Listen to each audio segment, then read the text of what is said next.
Hey guys, this is Stacy from EatTheBite.com, and today I'm making this fantastic potato and leek casserole.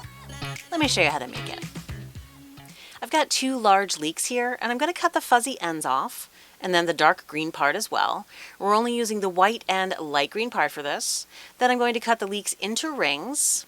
After that, we need to soak them in water because leeks can be very dirty. While I'm soaking them, I'm going to break apart some of the leek rings as well. And after you've soaked the leeks, if you push them aside, you can see how much dirt has actually sunk to the bottom, and you'll be so happy that you took the time to wash them thoroughly. After that, you should run them through a strainer and rinse them again. I've got some olive oil and butter heating in a pan, and then I'll add the leeks to the pan and season with a little bit of salt and pepper. Then we just want to mix those around to coat and cook them for about 10 to 15 minutes, stirring occasionally. While the leeks are cooking, I'll shred the Gruyere cheese. Then I'll set that aside until we're ready to assemble the dish. After 10 minutes or so, the leeks will look like this, and I do like to get them a little bit brown like you see here. Then once they're done, I transfer those to a small bowl, and now it's time to prep our potatoes.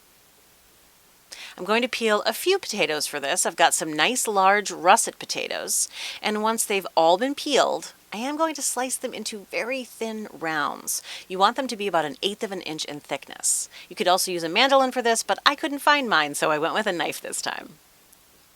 Next, we're going to layer the sliced potatoes into the bottom of a baking dish. So you should use about half the potatoes for this first layer, and you'll be overlapping the potatoes within this layer, just like you see here.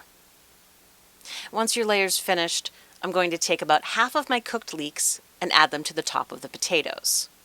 Then all we have to do is spread them out evenly across the potatoes. After that, we'll sprinkle a little bit of salt on top there, and then add about half the Gruyere cheese on top of that, making sure to spread that out evenly as well. Then you'll simply repeat the process. We'll layer the remaining potatoes on top of the cheese. We'll add a little pinch of salt here, the rest of the leeks on top of the potatoes, also spread those out evenly. Then we'll add the remaining Gruyere cheese on top of that. And lastly, we'll pour some whole milk on top. And just in case this bubbles over, we'll place the baking dish on top of a foil-lined sheet pan, and then we'll bake this in a preheated oven at 375 degrees for about 40 to 45 minutes. And here it is right out of the oven. I hope you give this one a try. This is a great side dish for baked chicken, steak, or pork. Thanks so much for watching, and we'll see you next time.